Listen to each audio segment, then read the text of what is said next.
నిశ్శబ్దంలోని అరుపు. ఈ భయానక కథ వెనుకున్న రహస్యమేంటో చూద్దాం.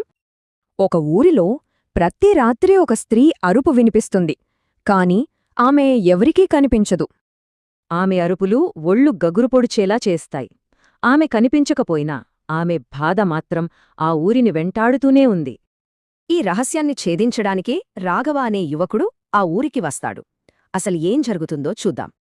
రాఘవ తన దర్యాప్తు మొదలుపెట్టాడు. ఆ ఊరి భయానికి కారణం తెలుసుకోవడమే అతని లక్ష్యం.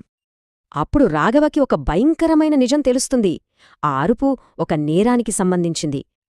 గతంలో జరిగిన ఒక అన్యాయం, దానివల్ల ఒక మహిళ ఆత్మహత్య చేసుకుంది. ఈ నిజాన్ని గ్రామ పెద్దలు దాచిపెట్టారు. అంటే ఆ అరుపు వెనక ఉన్న రహస్యం ఇదన్నమాట. సమాధి చేయబడిన ఒక అన్యాయం. రాఘవ ఆ ఆత్మకు నిజం చెప్పాలనుకుంటాడు. అప్పుడైనా ఆమెకు శాంతి దొరుకుతుందని అతని నమ్మకం. కాని కథ ఇక్కడే ఊహించని మలుపు తీసుకుంటుంది.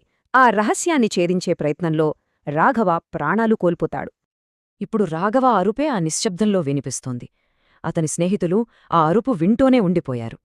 కథ ఒక భయానకమైన ప్రశ్నతో ముగుస్తుంది. అన్యాయాన్ని నిజంగా ఎప్పుడైనా అణిచివేయగలమా?